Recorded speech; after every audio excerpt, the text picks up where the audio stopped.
Afternoon বন্ধুরা, welcome to টেনটিনস family লাইফস্টাইলে। আজ বানাবো কলমি শাক দিয়ে আলু দিয়ে।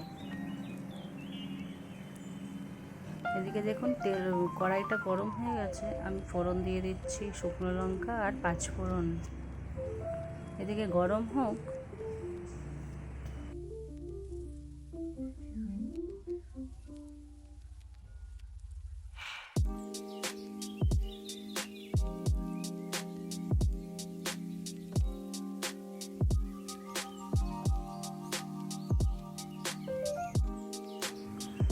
দেখুন আমি লম্বা লম্বা করে আলু কেটে নিয়েছি আর কলমি শাকটা কেটে নিয়েছি।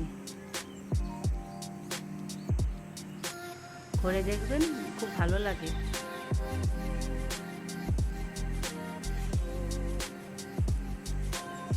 দেখুন এখানটা ফোড়ন থেকে সুন্দর গন্ধ বেরিয়ে এসছে। আমি দিয়ে দিচ্ছি আলু আর কলমি শাক দিয়ে দিচ্ছি, একেবারেই দিয়ে দিচ্ছি।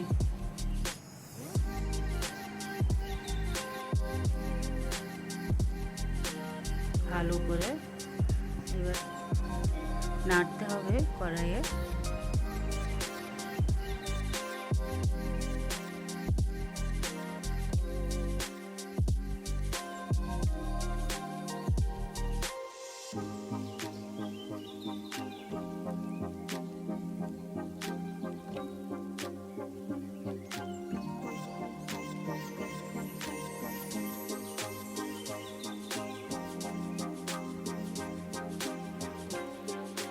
এইবার দেখুন আমি কাঁচা লঙ্কা কিছু কুচিয়ে রেখেছিলাম কেটে, সেই কাঁচা লঙ্কাগুলোকে দিয়ে দিচ্ছি।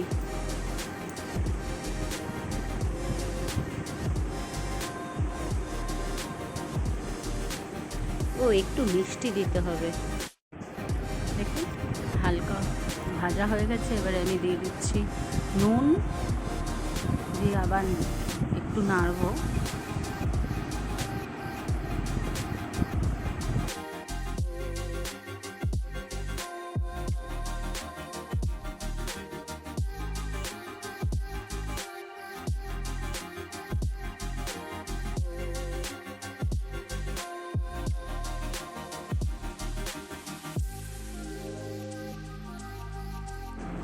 এইবার দেব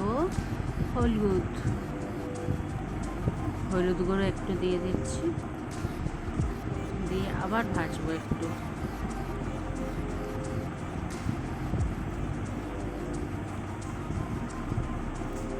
আলুটা সেদ্ধ হয়ে গেলে একটু মাখা মাখা হয়ে যায়, তো খুব ভালো লাগে খেতে।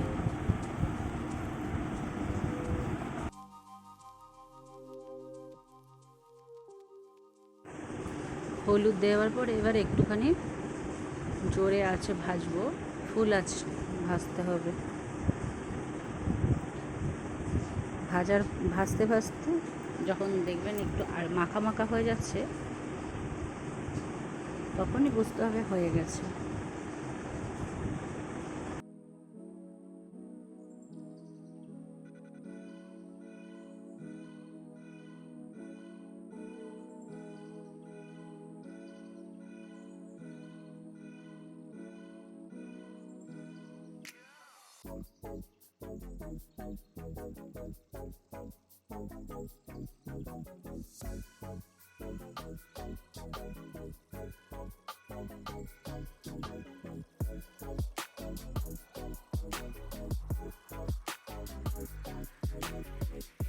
দেখুন ভাজাটা হয়ে এসেছে। এই দেখুন আলুটা আমি করলাম, কাটলাম, হয়ে গেল, ভেঙে গেছে আলুটা।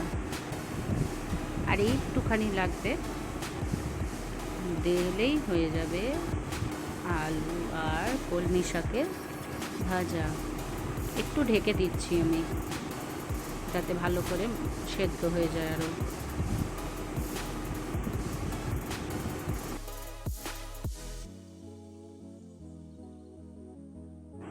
দেখুন আমার একেবারে রেডি হয়ে গিয়েছে আলু কলমি শাকের ভাজা, একেবারে রেডি। খুব ভালো লাগে খেতে, আপনারা খেয়ে দেখবেন একদিন। একবার করলে আবার করতে ইচ্ছা করবে। আমার ভিডিওটা যদি ভালো লাগে আপনাদের, like, comment, share and subscribe অবশ্যই করবেন। দেখুন ভালো লাগছে না দেখতে? খেতেও সুন্দর লাগবে, খুব টেস্টি। বাই।